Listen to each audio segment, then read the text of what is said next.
But what I was getting was, I had to stop her and say, do you hear what you're saying? You're saying all these things that you don't want, okay? We talked about law of attraction. The gods, wherever they may be, when they hear you saying things, they're going to give you more of what you say. The gods up there with whatever they're doing, they can't tell the difference when you say, I don't want a man with money, I don't want a smoker, I don't want a drinker, I don't want a dysfunctional guy. They hear you talking about dysfunction. They hear you talking about, I don't want this, I don't want that. It's the same thing. Whatever you put your energy to, whether you say, no, I don't want to be with an alcoholic, or over here you say, I want to be with a healthy person. That's the smart thing to do. But when you say, I don't want to be with a drinker, I don't want to be with an alcoholic, you're still putting out that energy of alcoholism and drug addiction. So be very, very careful with your words. And not just your words, your thoughts. You are the captains of your own ships. You are in charge. Everything that you have in your life, you attracted into it. Half of us are going to get really mad at me now. What? I did not. You did. But the good news is that starting today, this moment, you can change the energy that you have in your life. You can change your thinking. You can change your thoughts. And you can start attracting much more good in your life. The thing that you were talking about when you said thinkers don't look for the feelers. Kind people look for the best in others. Thinkers, I got this when I was doing my AOL work, thinkers, when they would date people, thinkers would find reasons not to date. They would look for everybody's imperfections. Okay? Feelers are just kind people. They accept you. They're not necessarily going to accept you as a romantic partner, but kind people realize one thing. Kind people are kind to others, not just to be kind, and it's a waste of time to be kind. They know that when they're kind to somebody else, they're being very kind right back to them. You know when you point your finger in a good way or a bad, when you're kind to someone else, look at those three fingers coming right back at you. When you put out good, positive energy to other people, you feel it too. You feel it. When you say something nice to someone, forget about whether they say, that was really nice of you. Just focus on the kindness that you had to say to them. How that made you feel to open up a door for someone. Keep doing that. Keep being kind to people. And guess what? When you're kind to people, even if the people around you aren't right for you romantically, when they see someone kind, they're gonna, I know someone. I have a friend. I think you might be really neat for them. You'll have a whole team of people looking out for you. When you're kind, step out from the crowd. Be different from the crowd. Dare to be kind to people just because it makes you feel better. Okay?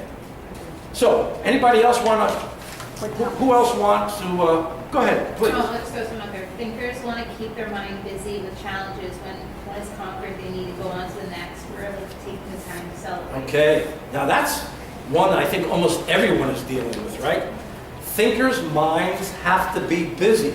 You know what? If the mind can't find something to be busy, it thinks it's like useless. It really, that's the way it feels. That's why it needs constant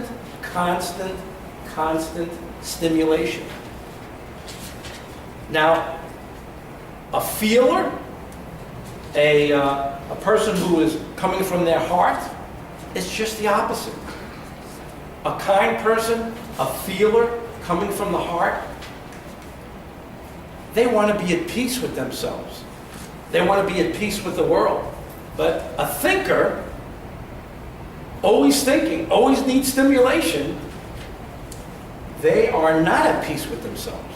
As a matter of fact, they get upset when there's nothing going on, so they have to come up with some drama.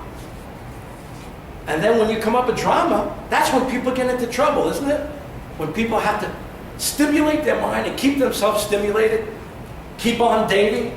I'm going to say one thing about dating that you might not want to hear, but I'm here to tell you that the process of speeding with dating is not going to work. You can have all these dates. This lady right here said she heard stories about someone who went out and by the third date, it was a disaster. It's because people are speeding too fast and trying to make something happen too quickly. So what can you do? Here's what I suggest you do. Instead of speeding ahead and trying to get as many dates as you can, I suggest you step back from doing that and do things that will get you in touch with your heart, get you in touch with your soul. What can you do? There are some wonderful meditation classes out there. Meditation is the one thing that it's like a shortcut to getting you in touch with your soul. Meditation. Oh my God, what happens in meditation? You get quiet. It's just opposite of what we're all doing now. But if you want to get in touch with your heart, you want to get in touch with your soul, you have to get quiet. And you do that by doing things like meditating, going to yoga shops. Have anybody been to yoga classes? Okay. Yoga, don't ask me how it works, but it works. It slows you down. It gets you in touch with your body.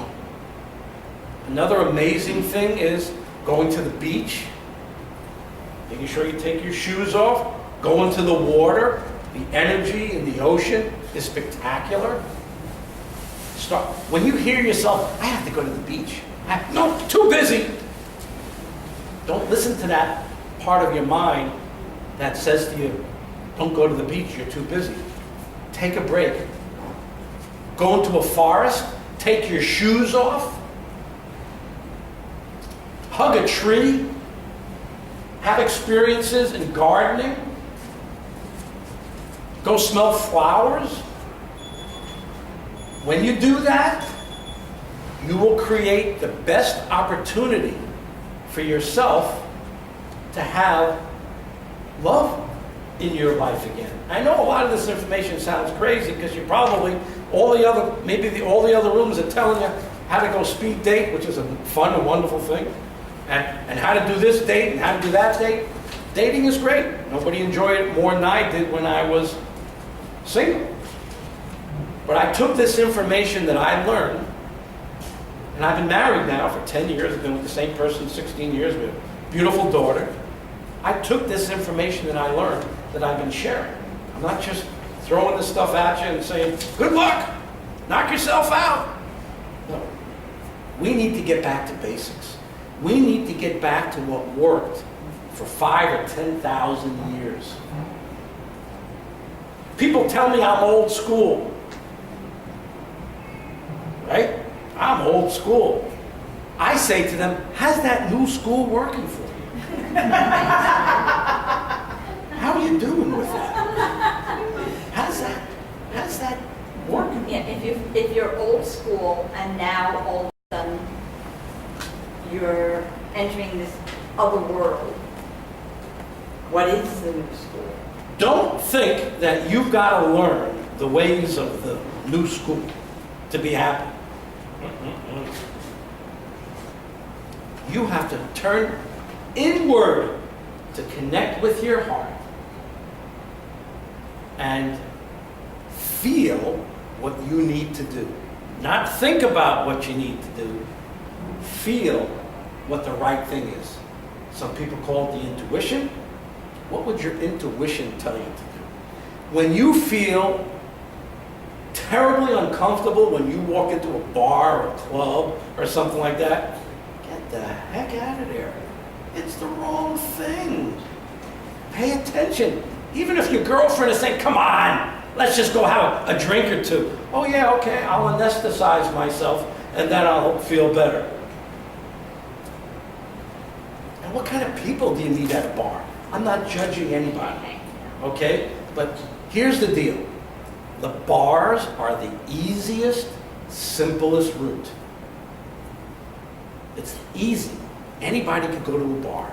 Anybody can drink. But think about where people are at when they go to bars. They're alone. They're lonely. And is that the kind of people that you want to be with? Okay? It's not. They're off on 100 different trips. They're so unsure of themselves. They're so into their heads. They're thinking so much. They're not love targets. It's not going to work. What you have to do is, the same lady was saying, I want to find a good man and a good this, and I said, here's what you have to do. Here's the secret. Is it time? Yeah, it is time. It is Okay. time. Last. This is what you have to do. Write a list of 50 or 100 things that you want your future mate to look like, smell like, act like, taste like. Whatever he is, I want you to write it down. 50 to 100 things. When you meet someone, if they don't have at least most of those things, just say, nice meeting you, and thank you very much. But if someone has a lot of those things, go out of your way to be kind to them. Go out of your way to be, and kind, my God, kind is so rare now. If you're kind, people are going to go like, what the hell is their problem? They do. They do. Okay? What? Okay, that's how you know they're not right for you. They don't want kind. They want trouble. Okay? Thank you very much for being here. My name is Mitzvah.